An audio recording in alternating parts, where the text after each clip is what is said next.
कौन था कर्ण? महाभारत में सूर्यपुत्र कहलाने वाले इस योद्धा के पूर्व जन्म से जुड़ी है कवच कुंडल की कहानी। आइए सुनते हैं। भोर का समय है, आकाश बिल्कुल साफ है और नदी का जल शीतल। पंछी अपने घोंसलों से निकलकर विहार को निकल चुके हैं। उधर पूर्व दिशा के आकाश में कुछ लालिमा सी उभर रही है और धीरे धीरे बढ़ती ही जा रही है। ऐसा लग रहा है कि जैसे अपने 7 घोड़ों के रथ पर सवार सूर्यदेव तेजी से इस ओर बढ़ते आ रहे हैं। प्रकृति के इस सौंदर्य के बीच एक और ध्वनि गूंज रही है। ध्यान से सुनने पर लगता है कि यह गायत्री मंत्र है। ओम भूर्भुवस्वः तत्सवितुर्वरेण्यं भर्गो देवस्य धीमहि धियो यो नः प्रचोदयात्। कर्ण के साथ नियति ने किया क्रूर मजाक, पर इतनी सुबह गायत्री मंत्र का पाठ करते हुए सूर्यदेव को अर्घ्य देता यह युवक कौन है? यह कोई और नहीं, कर्ण है। महाभारत में जिसे महादानी, महान, धनुर्धर और महावीर होने का गौरव प्राप्त है, उसे महारथी और रश्मिरथी कर्ण कहा गया है।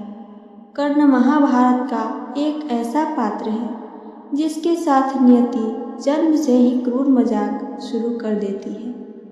पैदा होते ही माँ से बिछड़ना पड़ा, प्रखर मेधावी होते हुए भी शिक्षा से वंचित होना पड़ा। किसी तरह कौशल का प्रशिक्षण मिला भी तो वह भी श्राप के साथ। सूत पुत्र कहा गया।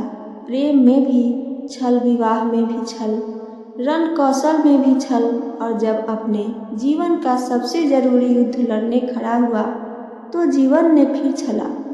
ठीक उसी समय कर्ण को पता चला कि वह तो कुंती पुत्र है, पांडवों में सबसे बड़ा है, लिहाजा यहाँ भी बिना लड़े युद्ध में हारना उसके भाग्य में लिखा गया है। कर्ण के मानस पिता हैं सूर्यदेव। फिर भी एक आशीष कर्ण से कोई नहीं छीन सका, वह था सूर्यदेव का आशीष। महान कर्ण विश्व के महान और त्याग की मूर्ति देवता सूर्यदेव का पुत्र था। त्याग और दान का ये वरदान कर्ण को अपने पिता सूर्यदेव से ही मिला था, जो जीवन भर उसकी शक्ति बना रहा।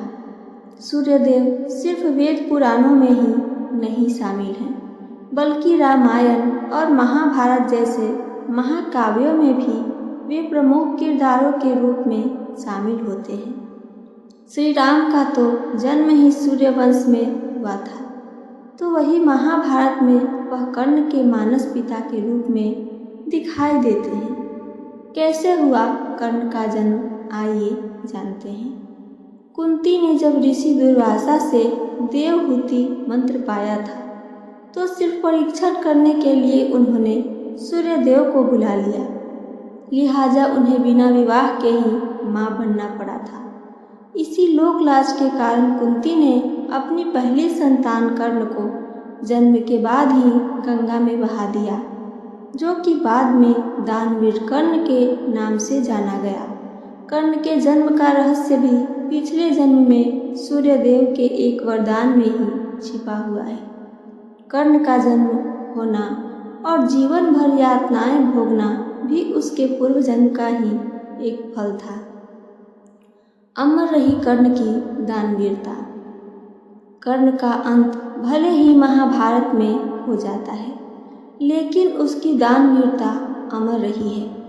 बल्कि महाभारत में हुए तमाम छल और निगेटिव किरदारों के खेमे में रहने के बावजूद कर्ण के चरित्र पर दाग नहीं लगे। महारथी कर्ण का हर रोज का नियम था कि वह प्रातःकाल गंगा स्नान कर सूर्यदेव को अर्घ्य देता था और पूजन की समाप्ति के तुरंत बाद जो भी उससे कुछ भी मांगता, कर्ण बिना संकोच उसे वह दान दे देता था।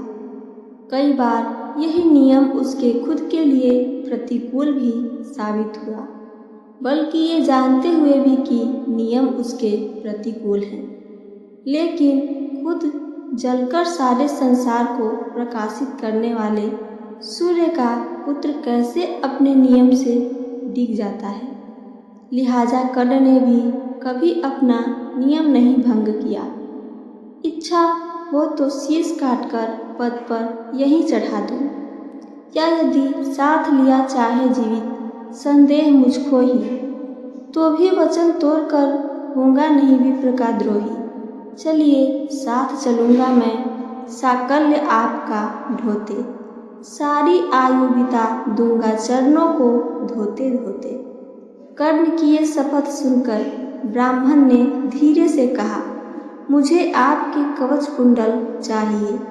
ये सुनकर भी कर्ण जरा भी विचलित नहीं हुआ और सहर्ष ही उन्हें अपने शरीर हटाकर देने के लिए तैयार हो गया।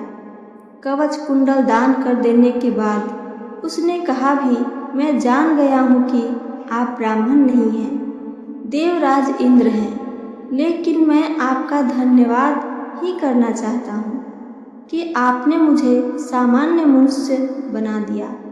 अब इतिहास और संसार यह नहीं कहेगा कि मैं अर्जुन से इसलिए जीत गया क्योंकि मेरे पास कवच कुंडल था।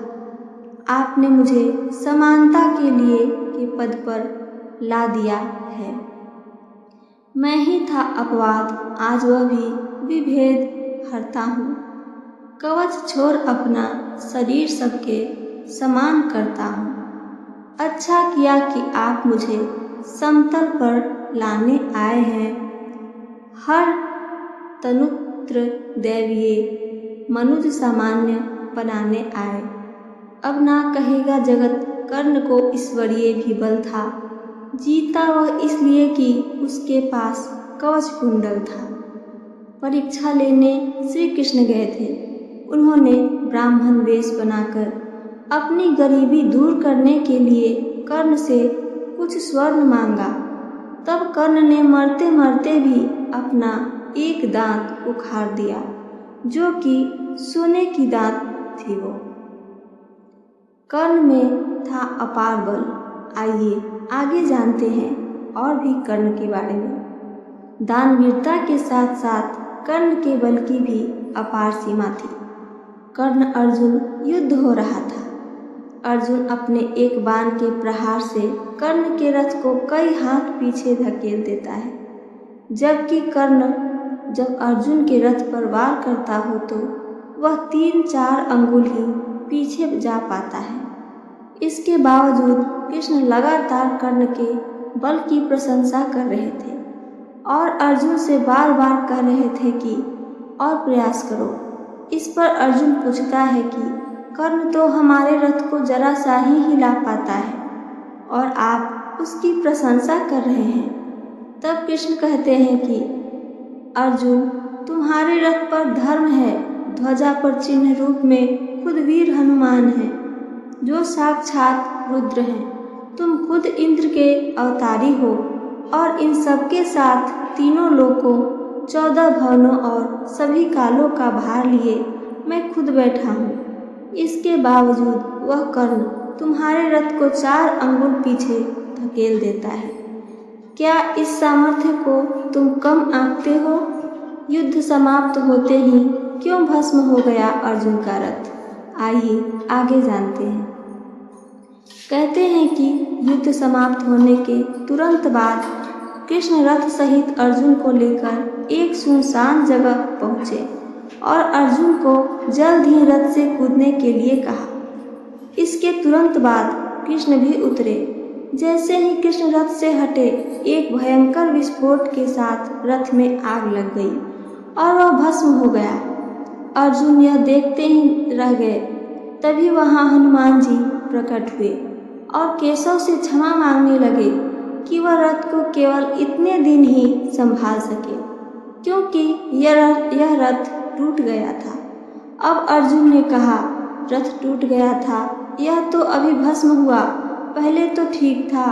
तब हनुमान जी ने कहा कि नहीं पार्थ, यह रथ कर्ण से युद्ध के समय अपने 16वें दिन ही टूट गया था, जब कर्ण ने आप पर प्रहार किया था और केशव ने रथ को झुकाकर आपको बचाया था। तब वह तेज पुंज वाला बाण रथ में टकरा गया था। तब से मैं इसे श्री राम की इच्छा से थामे हुए था। आज युद्ध समाप्त होते ही रथ भस्म हो गया है।